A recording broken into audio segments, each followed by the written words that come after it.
የተፈራው ጦርነት ደረሰ። አሜሪካና እስራኤል ኢራንን ለመውረር ያላቸውን ሐሳብ ተግብረውታል። ኢራን አትድረሱብኝ ብላ እየተማጸነች ባለችበት ሰዓት እስራኤል ጸብ አጫሪነቷን ተጠቅማ ኢራን ላይ ጥቃት ፈጸመች። አሜሪካም አጋር ሆና ጥቃቱን አፋፋመች። ኢራን ግን ለሁሉም አልተኛም፣ ዝምታዬ ፍራቻ እንዳይመስላችሁ በሚል የአጸፋ እርምጃውን ወስዳለች። ዛሬ ቅዳሜ ጠዋት እስራኤል በኢራን ላይ ጥቃት መክፈቷን ተከትሎ የእስራኤል ሰራዊት ከኢራን በኩል ሚሳኤሎች መተኮሳቸውን አሳውቋል። ጦሩ ሚሳኤሎቹን መመከቱን ሲገልጽ ፍንዳታዎች በአካባቢያቸው ታይተዋል። ኢራን የአጸፋ ጥቃት የፈጸመችው በእስራኤል ላይ ብቻ ሳይሆን በዙሪያዋ ባሉት የአሜሪካ ወዳጅ በሆኑ አገራት ላይም ጭምር ነው። የኢራን ፋርስ የዜና ወኪል እንደዘገበው በአገሪቱ ያሉ ወታደራዊ ተቋማት ላይ ያነጣጠሩ ጥቃቶችን ፈጽማለች። በዚህም በኳታር ያለው የአሜሪካ አየር ኃይል ሰፈርና በባህሬን ያለው የባህር ኃይል ሰፈር ጥቃት ደርሶባቸዋል። በተጨማሪም የአሜሪካ ጦር ኃይል ባለባቸው በሌሎችም የባህረ ሰላጤው አገራት በሆኑት ኳታር፣ ኩዌት፣ አረብ ኤምሬትስ እና በባህሬን ፍንዳታዎች መሰማታቸው ተዘግቧል። የኢራንን የአጸፋ ጥቃት ተከትሎ ሳውዲ አረቢያ ኢራንን አውግዛለች። ይህ በእንዲህ እንዳለ በኢራን በተፈጸመው ጥቃት ከ40 በላይ ሰዎች መገደላቸውም ተዘግቧል። አሜሪካና እስራኤል ኢራን ላይ ከከፈቱት ጥቃት ጋር በተያያዘ በደቡባዊቷ ኢራን ግዛት ሆርሞዝጋን ውስጥ በምትገኘው ሚናብ ከተማ በሚገኝ ትምህርት ቤት ላይ በተፈጸመ ጥቃት በርካታ ተማሪዎች መገደላቸው ተዘግቧል። የኢራን መንግስት የዜና ወኪል የሆነው ኢርና እንደዘገበው ሴት ልጆች በሚማሩበት የመጀመሪያ ደረጃ ትምህርት ቤት ላይ በደረሰው ጥቃት የተገደሉት ተማሪዎች ቁጥር ወደ 40 ደርሷል። የግዛቱ አስተዳዳሪ ሙሐመድ ተጨማሪ 48 ሰዎች የቆሰሉ ሲሆን የሟቾች ቁጥር እንደሚጨምር ስጋታቸውን ገልጿል። የኢራን ሜህር የተባለው የዜና ወኪል ደግሞ በዋና ከተማዋ ምስራቃዊ ክፍል ውስጥ በሚገኝ ትምህርት ቤት ላይ በተፈጸመ ጥቃት 2 ተማሪዎች መገደላቸውን ዘግቧል። በጥቃቱ የደረሰውን ጉዳት በገለልተኛ ወገኖች ለማረጋገጥ አደጋች እንደሆነም ተዘግቧል። በሌላ በኩል ኢራን ራሷን ለመከላከል ያላትን አቅም ሁሉ እንደምትጠቀም አስታውቃለች። የኢራን የውጭ ጉዳይ ሚኒስትር አባስ አራክቺ አገራቸው ራሷን ለመከላከል ያላትን ወታደራዊ አቅም ሁሉ ትጠቀማለች ሲሉ ገልጸዋል። አራክቺ እንደ ሳውዲ አረቢያ፣ የተባበሩት አረብ ኤምሬትስ፣ ኳታር፣ ኩዌት፣ ባህሬንና ኢራቅ ካሉ አገራት ጋር የስልክ ውይይት ማድረጋቸውንም ተገልጿል። በዚህ የስልክ ውይይት ወቅት ኢራን የአገሪቱን አንድነት ለመጠበቅ ስትል ያላትን የወታደራዊ አቅም ሙሉ በሙሉ እንደምትጠቀም ለመካከለኛው ምስራቅ አገራት ባለስልጣናት አስታውቃለች። አራክቺ እነዚህ አገራት አሜሪካና እስራኤል ኢራን ላይ ጥቃት ለመፈጸም ተቋሞቻቸውንና ግዛታቸውን አላግባብ እንዳይጠቀሙ የመከላከል ኃላፊነት እንዳለባቸውም አሳስበዋል። በኢራን ላይ ጥቃት ለመፈጸም ስትዝት የቆየችው አሜሪካ ወሳኝ የአየር ኃይል አውሮፕላኖችንና የባህር ኃይል መርከቦችን ለሳምንታት ወደ ባህረ ሰላጤው አካባቢ ስትልክ ቆይታለች። አሜሪካ በኢራን ላይ ጥቃት ስትከፍት የሚሰማሩት እነዚህ ብቻ ሳይሆኑ በኢራን ዙሪያ ባሉ አገራት ውስጥ ባሉ ጦር ሰፈሮች የሚነሱ ኃይሎችም ይጨመሩበታል።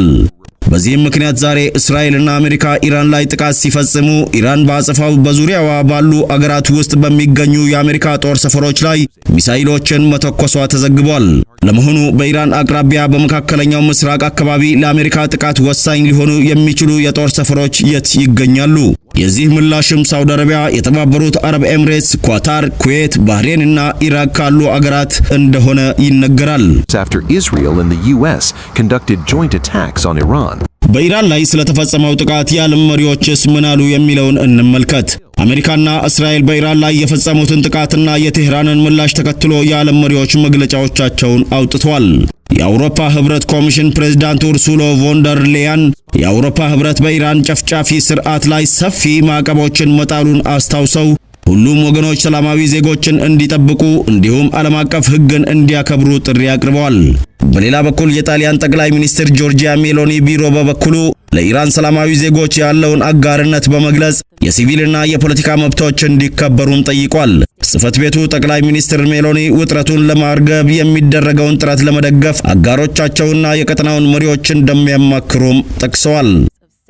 ይህ በእንዲህ እንዳለ የአውስትራሊያው ጠቅላይ ሚኒስትር አንቶኒዮ አልባኔዝ አገራቸው ጀግናው የኢራን ህዝብ ጋር በሚያደርገው ትግል ከጎኑ ትቆማለች በማለት የኢራን የኒውክሌር ጦር መሳሪያ እንዳይኖራት ለመከላከል የሚደረገውን ጥረት ትደግፋለች ብለዋል።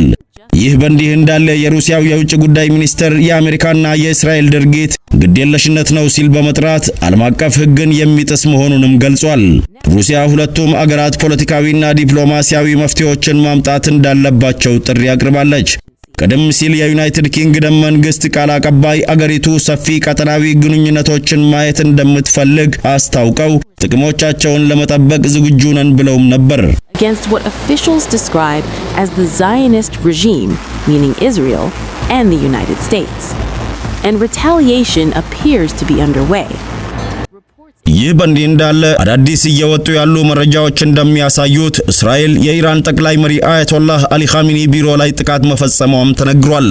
በኢራን ዋና ከተማና በበርካታ ከተሞች ላይ ጥቃት የፈጸመችው እስራኤል የኢራን ጠቅላይ መሪ አያቶላህ አሊ ኻሜኒና የፕሬዝዳንቱን ጽህፈት ቤት ኢላማ ማድረጓም ታውቋል። እስራኤል በዛሬው እርምጃ ኬርማንሻህ፣ ቆም፣ ኢስፋሃን፣ ታብሪዝ፣ ካራጅና በኬናራክ የሚገኙ የአገሪቱ ባህር ኃይል ላይ ጥቃት ፈጽማለች። የእስራኤል መከላከያ ኃይል ኢራናውያን ከወታደራዊ ካምፖች አካባቢ እንዲርቁ ከጥቃቱ በፊት ማስጠንቀቂያ ሰጥቷል። ከቴህራን የተገኙ ሌላ ምስሎች እንደሚያሳዩት የቀድሞው የአገሪቱ ፕሬዝዳንት ማህሙድ አህመዲነጃድ መኖሪያ ጥቃት ከደረሰባቸው መካከል እንደሚገኝም አመላክቷል። የቀድሞው ፕሬዝዳንትም ሆኑ ሌሎች የኢራን ከፍተኛ ባለስልጣናት ላይ የደረሱት ጉዳቶች ስለመኖራቸው የተባለው ነገር የለም። የኢራን አገር ውስጥ ሚኒስቴር የአገሪቱ ኃይል ሁኔታውን ለመቆጣጠር ዝግጁ መሆኑን እንዲሁም የአገሪቱ ሆስፒታሎች ዝግጁ መሆናቸውንም ተናግሯል። በሌላ በኩል ግጭቱ በቀጠናው እንዳይስፋፋ ዩኬ ስጋቷን ገልጻለች። አሜሪካና እስራኤል ኢራን ላይ የፈጸሙትን ጥቃት ተከትሎ ዩናይትድ ኪንግደም ክስተቱ ወደ ሰፊ ቀጠናዊ ግጭት እንዲሸጋገር እንደማትፈልግ የመንግስት ቃል አቀባይ አስታውቋል። መግለጫው አክሎም እኛ ቅድሚያ የምንሰጠው በቀጠናው ውስጥ ያሉ የዩኬ ዜጎች ደህንነትን ነው፣ ስለሆነም ቀን ከሌሊት የቆንስላ ድጋፍ እንሰጣቸዋለን ብላለች። በመካከለኛው ምስራቅ የሚገኙ አጋሮቿ ደህንነትን የመጠበቅ ለረጅም ጊዜ የቆዩ ኃላፊነት እንዳለባት ያሳወቀችው ዩኬ መንግስት በቀጠናው የተለያዩ የመከላከል አቅሞች አሉን፣ ጥቅማችንንም ለመጠበቅ ዝግጁ ነን ብሏል። አሜሪካና እስራኤል በኢራን ላይ በከፈቱት ጥቃትም ዩኬ አለመሳተፏን አስታውቃለች። Reportedly intercepting many of the projectiles mid-air. በአሁኑ ሰዓት ጦርነቱ ተፋፍሞ በቀጠለበት ሰዓት አወዛጋቢው ዶናልድ ትራምፕ አወዛጋቢ መግለጫቸውን እንደገና አውጥተዋል። ትራምፕ ለኢራናውያን መንግስታቸውን እንዲያወርዱም ጥሪ አቅርበዋል። ፕሬዝዳንት ትራምፕ በኢራን ጥቃት መፈጸሙን ተከትሎ ባስተላለፉት የቪዲዮ መልእክታቸው ኢራናውያን የአገሪቱን መንግስት ለማውረድ እርምጃ እንዲወስዱ ጥሪ አቅርበዋል።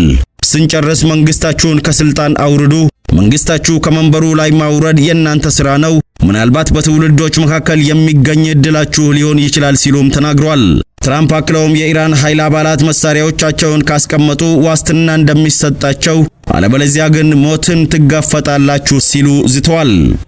ዶናልድ ትራምፕ በጥር ወር ላይ በኢራን የተቃዋሚ ሰልፈኞች ላይ የአገሪቱ ኃይሎች እርምጃ ወስደው ከ6000 በላይ ተቃዋሚዎች ከገደሉ በኋላ ኢራን ላይ ጥቃት ለመፈጸም ዝተው ነበር።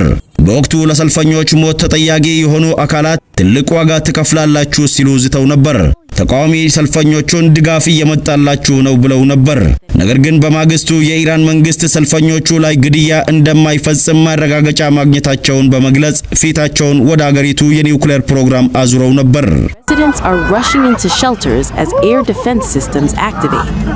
በሌላ በኩል የአይሁዶቹ መሪ ኔታንያሁ የሰጡት መግለጫ ላይ የኢራን መንግስት ኒውክሌር መታጠቅ የለበትም ሲሉም ገልጿል። የእስራኤል ጠቅላይ ሚኒስትር ቤንያሚን ኔታንያሁ በኢራን ውስጥ ያለው ሽብርተኛ አገዛዝ የሚያስከትለውን የህልውና ስጋት ለማስወገድ ዘመቻ መጀመራቸውንም ተናግሯል። ለ47 ዓመታት የአያቶላህ አገዛዝ ሞት ለእስራኤል ሞት ለአሜሪካ እያለ ሲጮህ ነበር ያሉት የእስራኤል ጠቅላይ ሚኒስትር ዶናልድ ትራምፕን ታላቁ ጓደኛችን በማለት ለታሪካዊ አመራራቸው አመስግነዋል። አገራቸው ከአሜሪካ ጋር በመሆን በኢራን ላይ ጥቃት መክፈቷን ተከትሎ በሰጡት መግለጫ የኢራን መንግስት ደማችንን አፍስሷል፣ ብዙ አሜሪካውያንን ገድሏል እና የራሱን ህዝብ ጨፍጭፏል ሲሉ በመግለጫቸው ላይ ወንጅሏል። ይህ ገዳይ የሽብርተኞች አገዛዝ መላውን የሰው ልጅ አደጋ ላይ የሚጥል የኒውክሌር ጦር መሳሪያ መታጠቅ የለበትም በማለትም የአሜሪካና የእስራኤል የጋራ ዘመቻ የኢራን ህዝብ ዕጣ ፋንታቸው ራሳቸው እንዲወስኑ መንገድ እንደሚጠርግ ተናግሯል። የኢራን ህዝብ የአምባገነንነትን ቀንበር የሚያስወግድበትንና ነፃና ሰላማዊ ኢራንን የሚመሰረትበት ጊዜ ቅርብ መሆኑንም በዚሁ መግለጫቸው ላይ ተናግረዋል። ጠቅላይ ሚኒስትሩ የሀገራቸው ህዝብ ከወታደራዊ አዛዦች የሚሰጠውን መመሪያ እንዲያከብርም ጥሪ አቅርበዋል። At this stage, there is no widespread confirmation of Iranian fighter jets taking off over Tehran for counter-air operations. የአሜሪካ ባህር ኃይል በሚገኝበት ባህሬን ውስጥም ከፍተኛ ፍንዳታ መሰማቱም ታውቋል። የፈረንሳይ የዜና ወኪል AFP ዘጋቢ በባህሬን ዋና ከተማ ማናማ ፍንዳታ መሰማቱን ዘግቧል።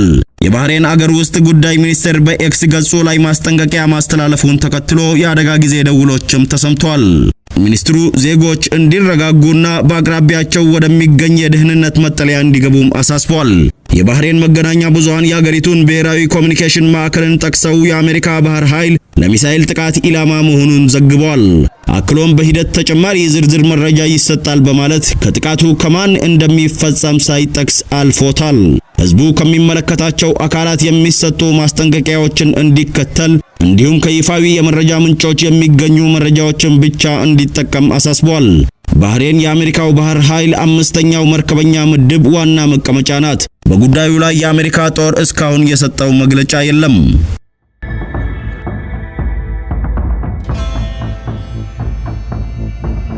አሁን እየወጡ ያሉት አዳዲስ መረጃዎች ደግሞ የኢራን ጦር ጠቅላይ አዛዥ ሜጀር ጀነራል አሚር ሀታሚ ዛሬ በእስራኤል በቴህራን ላይ በፈጸመችው የአየር ጥቃት መገደላቸውን እየዘገቡ ይገኛል።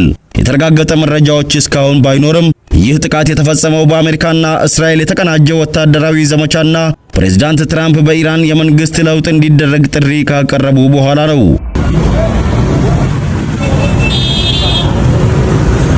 በሌላ በኩል ኢራን የሚሳኤል ማከማቻ ቦታዎቿን በከፍተኛ ምስጢራዊነት መደበቋ ጥቃት ከተሰነዘረበት በኋላም ከጥቂት ሰዓታት በኋላ ሰፊ የአጸፋ እርምጃ ለመውሰድ አስችሏታል።